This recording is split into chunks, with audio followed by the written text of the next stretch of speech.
In November of 1956, the most powerful empire in human history was brought to its knees in 11 days. Not by an invading army, not by a revolution in the streets, not by military defeat on any battlefield, by a phone call.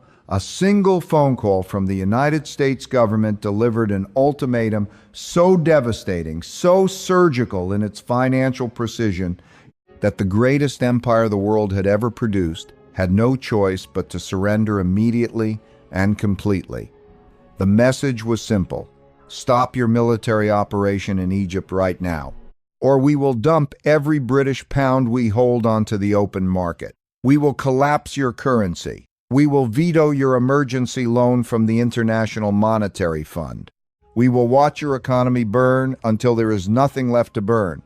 Britain stopped. Within hours, the empire that had ruled a quarter of the Earth's surface, that had commanded 400 million subjects across 6 continents, that had built the most extensive financial and military network in the history of human civilization, surrendered not to an enemy, to its own debt, to its own weakness, to the cold mathematical reality that it was no longer the power it had spent decades pretending to be.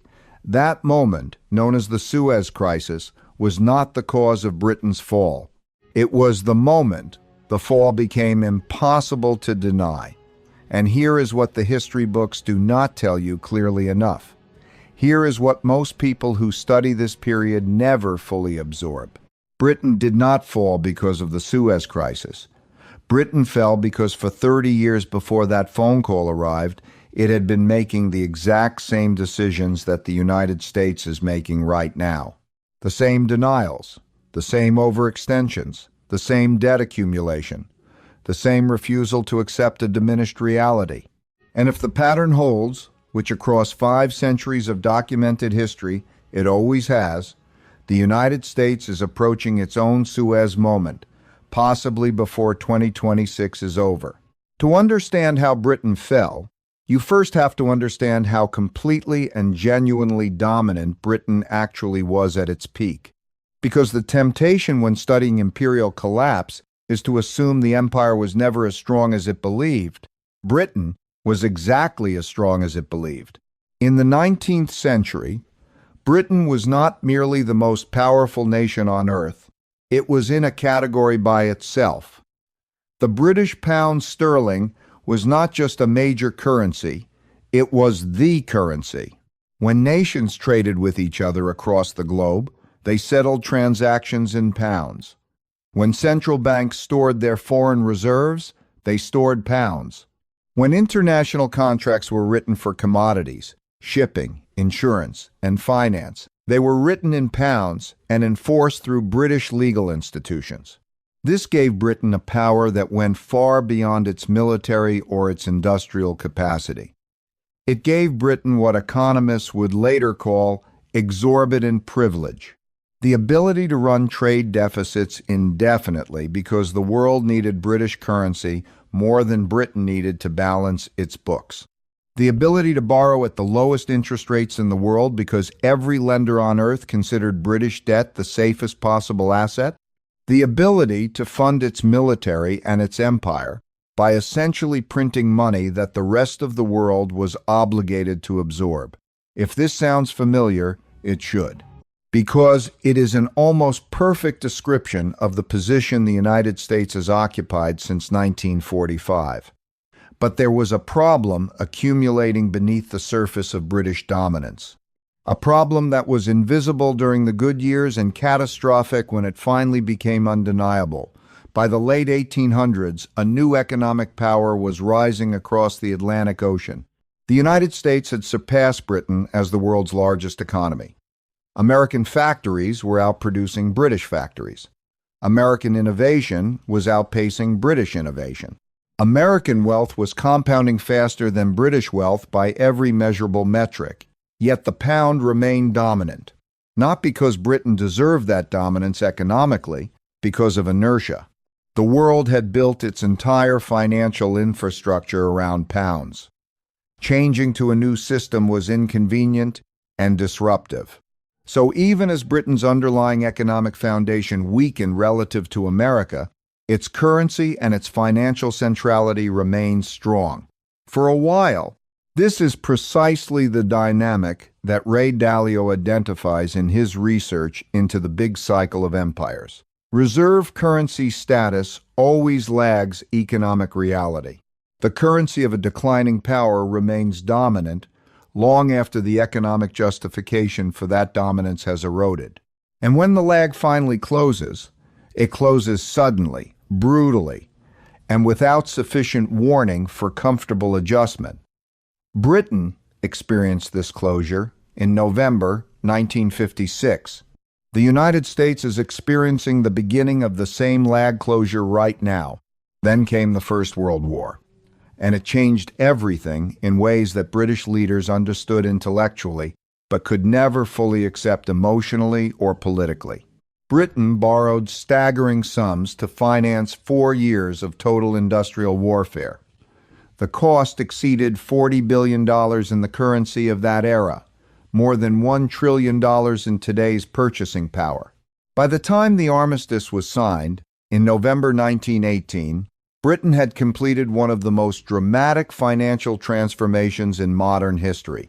The world's largest creditor nation had become one of the world's largest debtor nations. The country that had spent a century lending money to everyone else now owed enormous sums to everyone, especially to the United States, which had entered the war late, emerged from it relatively unscathed, and had spent the intervening years becoming the primary financier of the Allied war effort. Britain had won the war. The empire still existed. The pound was still the global reserve currency. And British leaders looked at this situation and made a choice that historians would later identify as one of the greatest economic policy errors of the 20th century. They chose to pretend that nothing fundamental had changed. Rather than accepting that Britain's financial position had been permanently altered by the war, rather than adjusting their spending, their military commitments, and their imperial ambitions to match the new reality of a heavily indebted nation in a world where economic power was shifting decisively westward, British leaders decided that the appearance of strength was more important than the reality of strength. They decided that reputation could substitute for actual financial capacity. In 1925, under Chancellor of the Exchequer, Winston Churchill, Britain returned to the gold standard at the pre-war exchange rate. They pegged the pound at the same value it had held before the war, as if the preceding decade of borrowing, spending, and currency expansion had never occurred. The motivation was entirely psychological and political. British leaders wanted the world to see the pound as it had always been, unshakable, permanent, the anchor of the global financial system. The problem was mathematical and therefore indifferent to British pride. The pound at the pre-war exchange rate was now massively overvalued relative to Britain's actual economic position. British goods became dramatically more expensive for foreign buyers. Exports collapsed. Manufacturing declined sharply. Unemployment rose to levels that caused genuine social hardship across industrial regions of the country. And to defend the artificially elevated exchange rate, the Bank of England had to keep interest rates painfully high, which strangled domestic economic growth and investment for years. The decision to return to gold at the pre-war rate was, in essence, a decision to prioritize the appearance of financial strength over the conditions required for actual economic recovery. It was ego, dressed as policy, and it cost Britain years of growth and employment that it could not afford to sacrifice. Does this pattern sound familiar?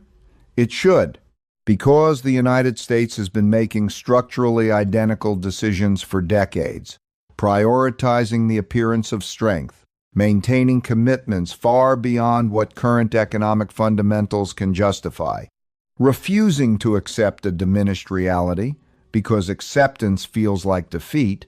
The mechanism is different. The psychological and political logic is identical.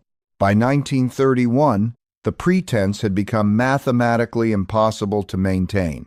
Speculators across the global financial system had been watching the arithmetic of Britain's position for years. They could see that the country was spending more than it earned, borrowing more than it could credibly repay, and maintaining an exchange rate that bore no honest relationship to its underlying economic productivity. When the Great Depression arrived and the global financial system came under severe stress, those speculators moved. They attacked the pound with coordinated selling pressure that Britain's depleted reserves could not withstand. In September 1931, Britain abandoned the gold standard entirely. The pound lost nearly 30% of its value in the days that followed. The global reserve currency had just publicly confessed that it could not keep its promises. It is worth pausing on the significance of that moment. For a century, the pound's connection to gold at a fixed rate had been the foundation of global financial trust. Central banks held pounds because pounds were as good as gold. International contracts were written in pounds because pounds were stable and reliable. The entire architecture of global finance rested on the assumption that Britain would always honor its commitments. When that assumption broke, it broke not just confidence in the pound, but confidence in the entire system that the pound had anchored. And yet, even after this humiliation, even after this public admission of financial incapacity, the pound remained a significant reserve currency for years. How? Because of the British Empire itself. Britain had spent decades building a system in which its colonies and dominions were required to hold their foreign reserves in pounds. India, Australia, Pakistan, South Africa, and dozens of other territories across Asia, Africa, and the Caribbean had no practical choice but to continue using British currency, regardless of what they thought of its actual value.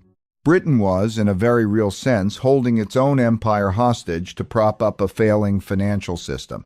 The parallels to the modern petrodollar system are not subtle. Since the 1970s, the United States has maintained a global arrangement in which oil, the single most strategically important commodity in the modern economy, is priced and traded exclusively in dollars.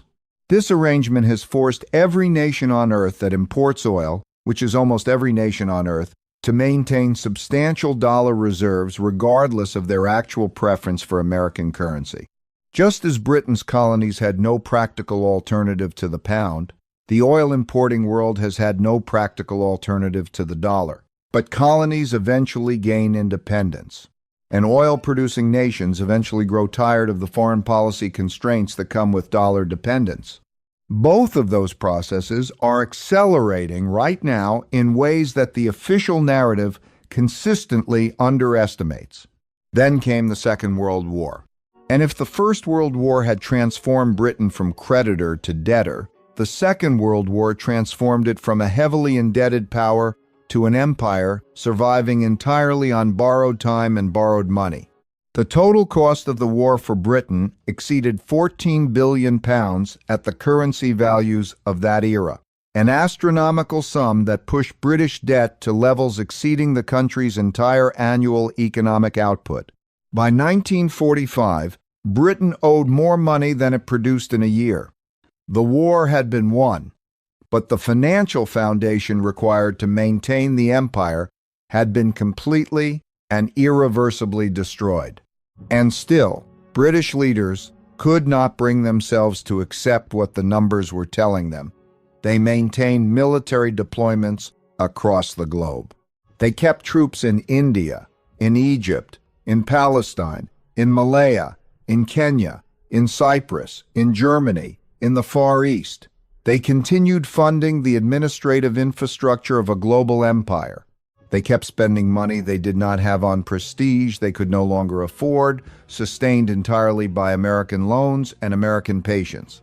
In 1947, under the pressure of financial reality that could no longer be deferred, Britain surrendered India, the single most valuable territory in the empire.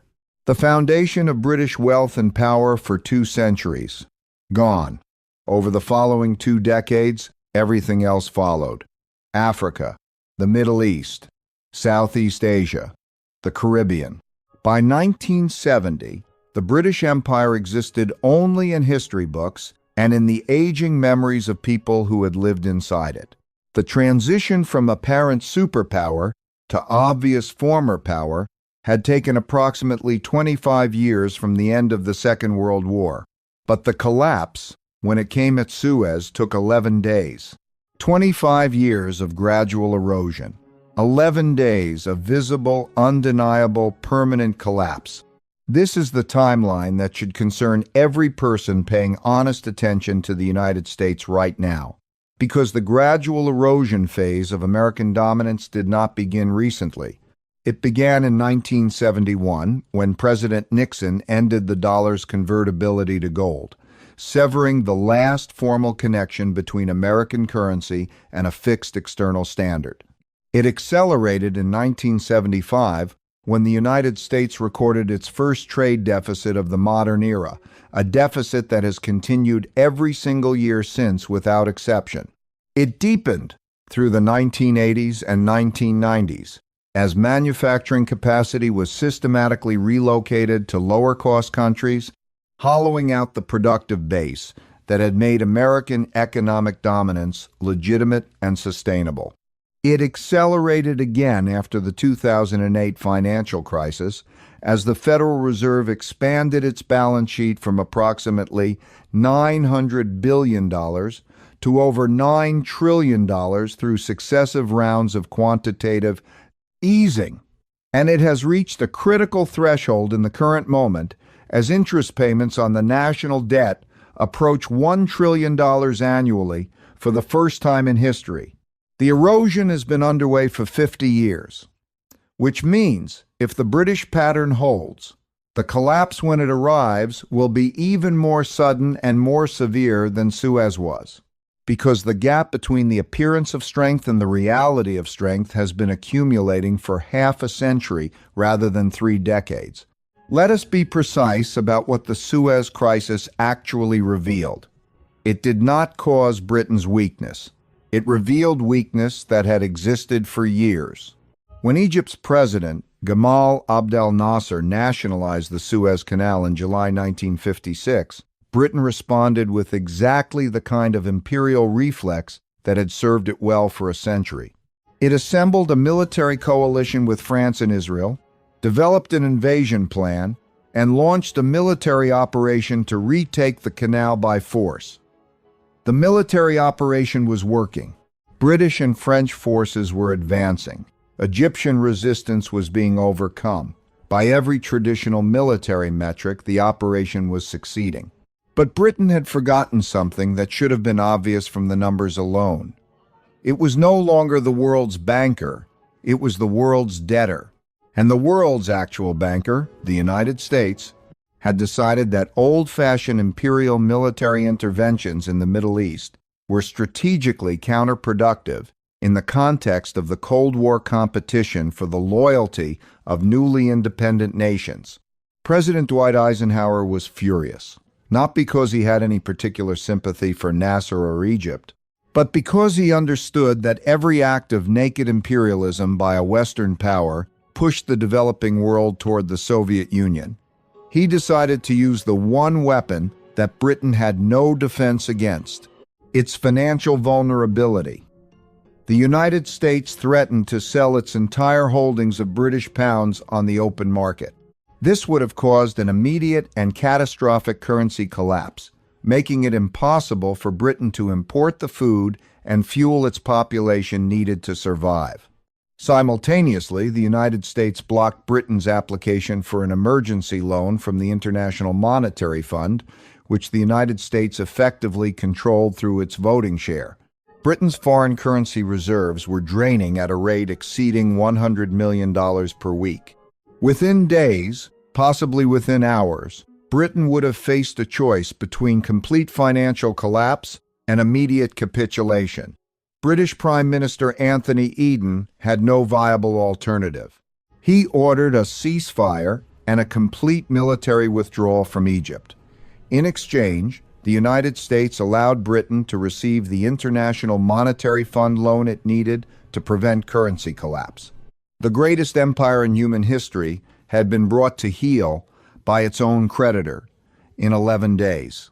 Everything that Britain had built over 3 centuries, every territory, every alliance, every carefully constructed relationship, all of it was revealed as ultimately contingent on the goodwill of the country that held its debt.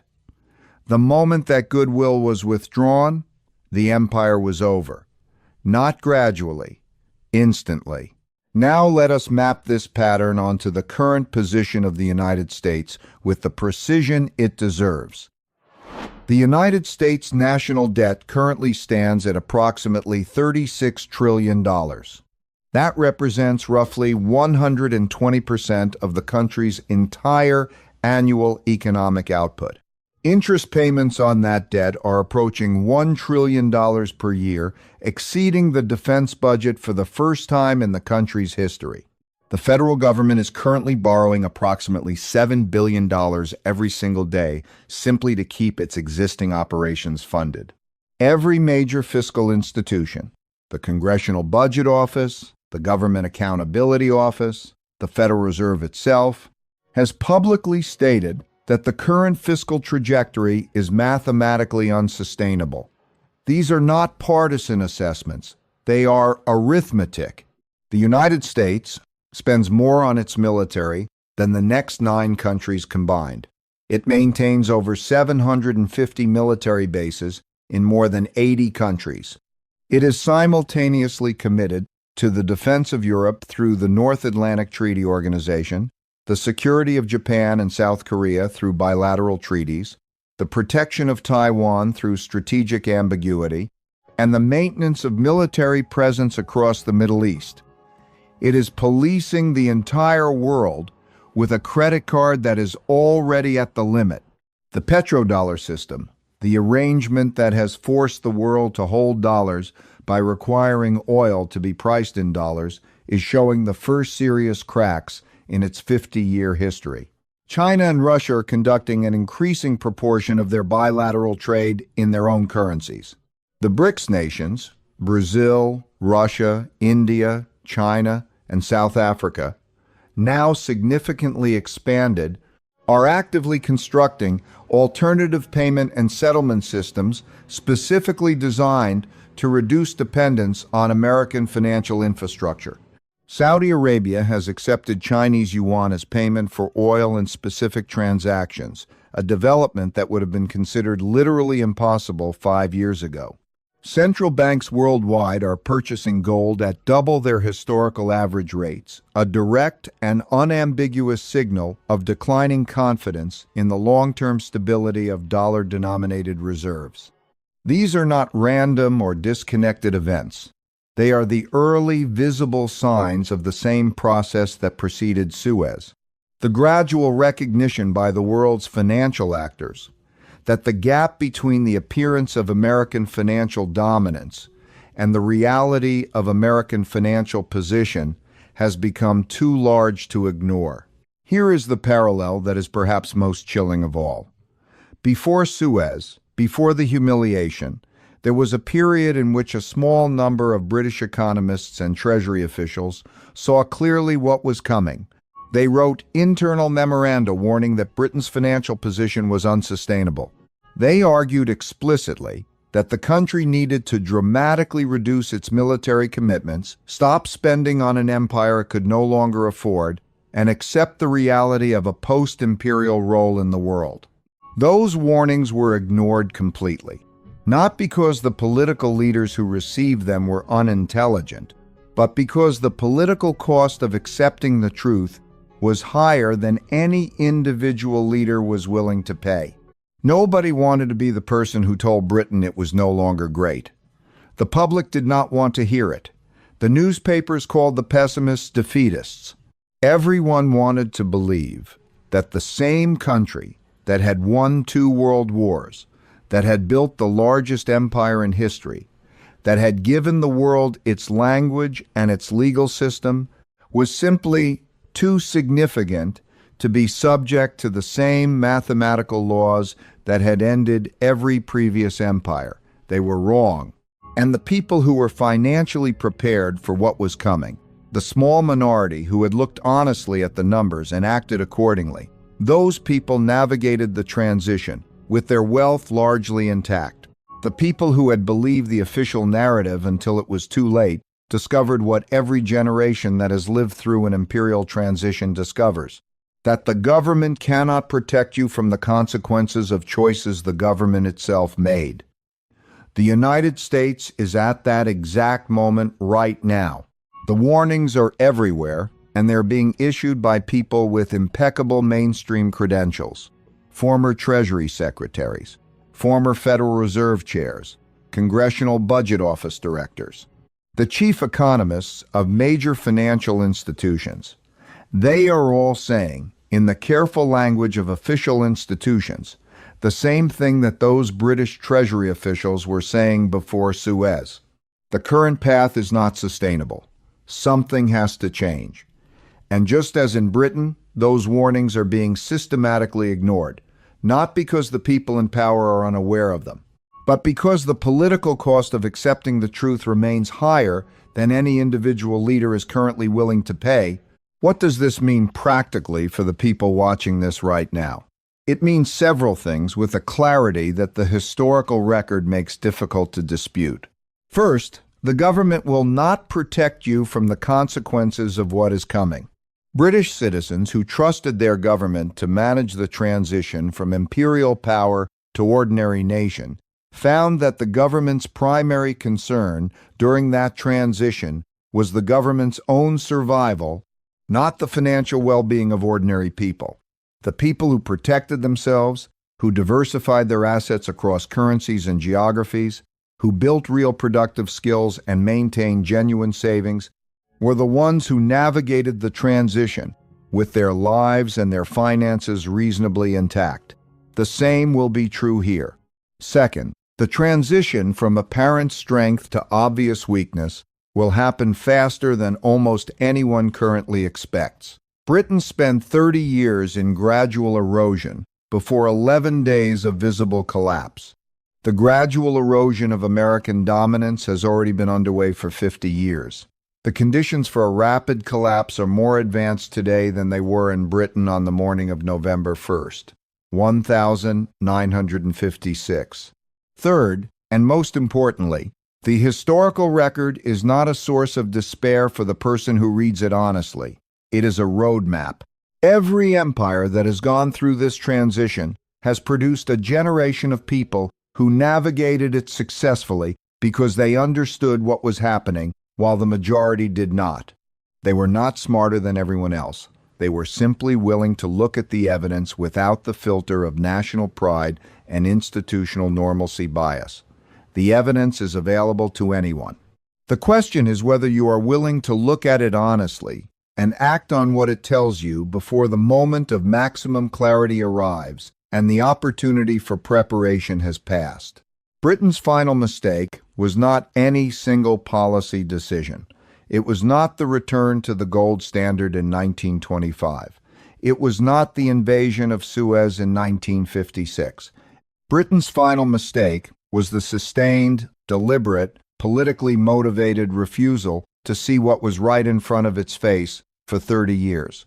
The refusal to accept that the world had changed, that a new power had risen, that the rules which had served Britain so well for so long now applied to Britain just as they had always applied to everyone else. America is making that same mistake right now, every day, in the decisions of its leaders and in the expectations of its people. History does not repeat with perfect precision, but it rhymes with a consistency that should command serious attention. The rhyme between Britain then and America now is not approximate. It is almost note for note.